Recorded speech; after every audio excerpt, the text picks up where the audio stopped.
she didn't just walk the runway, she haunted it. And model is a very beautiful job, but it's in a young experience. Mariacarla Boscono moved like a shadow in silk.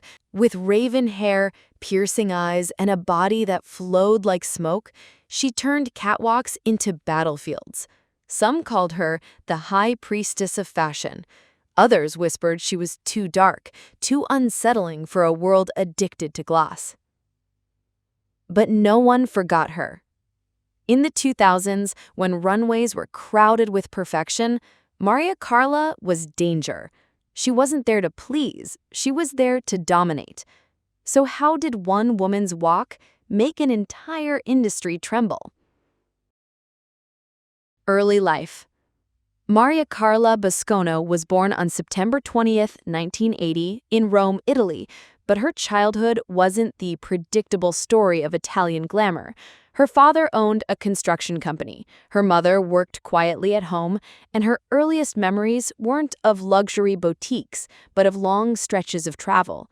When she was still a child, her family moved to Kenya for work, where she spent years surrounded by wide horizons and raw landscapes. That upbringing shaped her.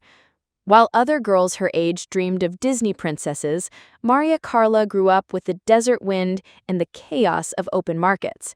She once admitted she felt more comfortable barefoot on soil than in polished shoes. Her education was split between countries, cultures, and languages. Outsider status wasn't something she learned later.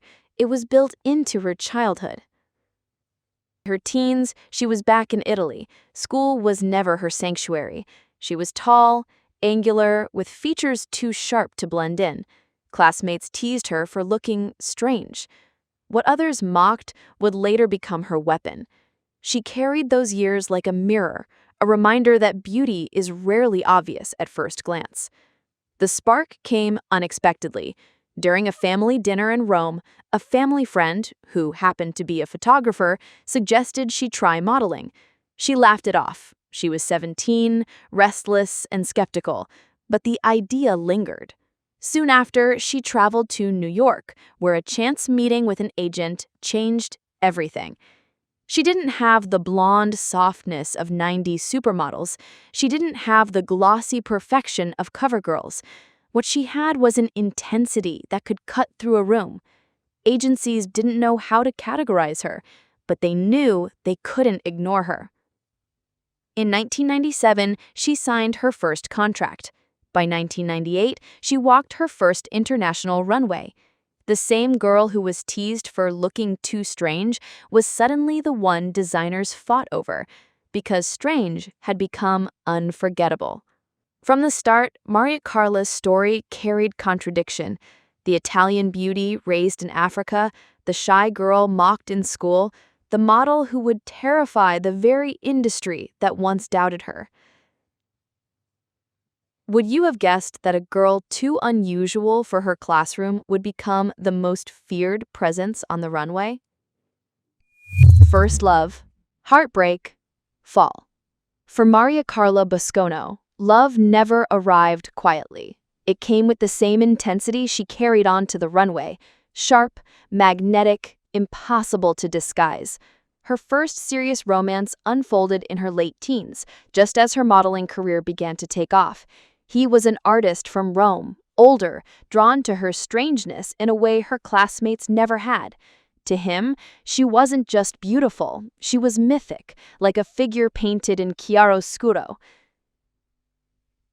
He gave her a sketchbook, telling her to fill it with dreams, not schedules. For Mariacarla, it became a private diary, notes, drawings, fragments of a world outside fashion's glare. The sketchbook was meant to be a sanctuary, but soon it began to carry the weight of absence.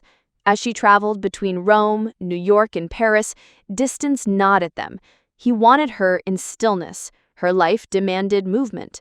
Their love, once fueled by her mystery, began to crack under the practical strain of airports, time zones, and endless fittings.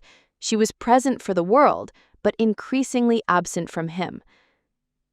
The final blow came in silence. No dramatic fight, no public scandal. Just fewer calls, shorter visits, and a goodbye that felt more like a pause that never ended. The sketchbook closed, half empty, a symbol of love that never had time to finish its story. The heartbreak bled into her career. On the runway, she became sharper, fiercer. Critics noticed her walk seemed more dangerous, her stare colder. What they saw as terrifying presence was, in part, armor. Behind the smoke and silk, she was shielding herself. For Mariacarla, heartbreak wasn't a distraction from her work. It became part of her work. The woman once sketched as a muse now performed as one untouchable. Was it heartbreak that hardened her presence, or was it always in her nature to turn pain into power? Reinvention. By the early 2000s, Mariacarla Boscono had already secured her place as fashion's outlier. Where others softened themselves for campaigns, she doubled down on intensity. Her reinvention wasn't about becoming different, it was about becoming more of who she already was. Her breakthrough came with Givenchy. Creative director Riccardo Tisci called her his dark angel, casting her again and again in shows that felt more like rituals than runways. Draped in black silk, her long raven hair whipping like a banner, Mariacarla didn't just wear clothes, she consecrated them. Audiences described her walk as a spell. Other models described her as untouchable. She became the muse not just of Tisci, but of photographers like Stephen Maisel and Paolo Roversi. Campaigns for Dior, Chanel, and Hermès followed, but she carried the same ferocity into every frame. Her images were never static. Even in stillness, she looked like she was about to strike. Her iconic moment came in a Givenchy haute couture show, where she opened the runway wearing a gown with a 20-foot train. Instead of being swallowed by it, she turned it into her weapon, letting the fabric whip behind her like fire. The room gasped. Reviewers later wrote that Boscono's walk made the gown look alive. And in comparison, the contrast was sharp. In an era ruled by Naomi Campbell's precision and Erin O'Connor's statuesque calm, Mariacarla stood apart. She was not smooth or serene. She was storm. Style, activism, values. Mariacarla Boscono's style has always been a contradiction. Minimalist in form, maximalist in presence. She didn't need sequins or neon to stand out.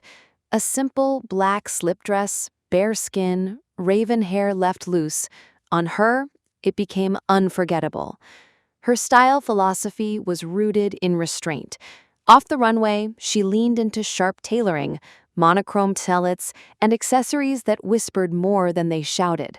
Friends often said she could make a plain white shirt look like couture, simply because of the way she carried it. For Mariacarla, style was energy, not decoration. But her presence wasn't only visual. She was one of the few Italian models of her era who used her platform for causes beyond fashion. She supported Italian charities for children and spoke openly about the fragility of the modeling industry. She highlighted the need for better protection for young models, especially after watching friends suffer from exploitation and burnout. In interviews, she admitted, "This job gives you everything and takes everything back if you're not strong enough." She also used her voice for environmental campaigns, quietly working with organizations in Italy to support sustainability and ocean protection. While her peers cultivated glamorized celebrity personas, Mariacarla's activism was often understated, woven into her life rather than staged for headlines. Her wardrobe and her values intersected. Just as she preferred raw elegance over artificial glam, she valued honesty over performance. She never pretended to be the approachable girl next door. She owned her darkness, her fierceness, her contradictions, and in that truth, she gave permission for others to do the same. Was her style simply chic, or was it her way of telling the industry, "I don't need to fit your standard to be unforgettable"? Scandals/legal drama. Present. Mariacarla Boscono's scandals were never about drunken nights or tabloid feuds. Her controversy was subtler, and in many ways, more dangerous. She terrified the very industry that built her. From the start of the 2000s, whispers followed her backstage. Casting directors muttered she was too intense. Critics complained she overshadowed the clothes. A fashion journalist once wrote, "Boscono doesn't model the dress, she devours it." It was meant as praise, but it also carried suspicion. In a business where garments were supposed to be the star, Mariacarla became the headline. Her presence on the runway often sparked division. Designers like Riccardo Tisci adored her, calling her his eternal muse. But some brands quietly avoided booking her, fearing she was too dark for their glossy image. The very power that made her unforgettable also limited her opportunities. This duality became her first real scandal, being indispensable to some, untouchable to others. Then came the industry's other cruelty, its obsession with youth. By her late 20s, new faces were pushed forward, and the press questioned if Mariacarla's reign had ended. She responded the only way she knew how, by walking harder, fiercer. In 2008, she stormed the Givenchy runway in a blood-red gown, her stare so cold the audience reportedly fell silent. That performance reignited her reputation, but it also deepened the myth. Mariacarla wasn't just a model, she was fashion's witch. Legal drama touched her career in quieter ways. Like many models, she faced contract disputes and delayed payments, speaking candidly about how little protection models had in an industry worth billions. She once told Italian press, "We're treated like muses until the show ends, then forgotten until the next one." Vogue Italia even remarked, "Boscono doesn't just walk, she transforms fear into fabric." Her personal life also carried storms. Rumors of burnout circled whenever she stepped back from the runway. Friends described her as someone who gave everything on stage, leaving little behind for herself. Critics used those pauses as fuel, labeling her difficult, while fans saw them as survival. The truth, as always with Mariacarla, was probably both. In 2025, her presence is no longer constant, but it is enduring. She continues to appear in selective campaigns and remains a fixture at Givenchy tributes, often invited not as a model, but as a legend. Younger models whisper her name as a reference point, proof that fear can be as powerful as beauty. Her scandal was never about a single misstep. It was about how much the industry could handle a woman who refused to be small. So, was Mariacarla Boscono punished for being too much? Or did she prove that sometimes too much is exactly what fashion needs? Legacy 2025 Update. In 2025, Mariacarla Boscono is no longer the new face of the runway. She is the standard by which intensity is measured. Her name may not appear in gossip magazines, but in fashion circles, she remains a legend. A reminder that fear and fascination often walk the same line. She still models selectively, often for Riccardo Tisci or for houses that value her dark elegance.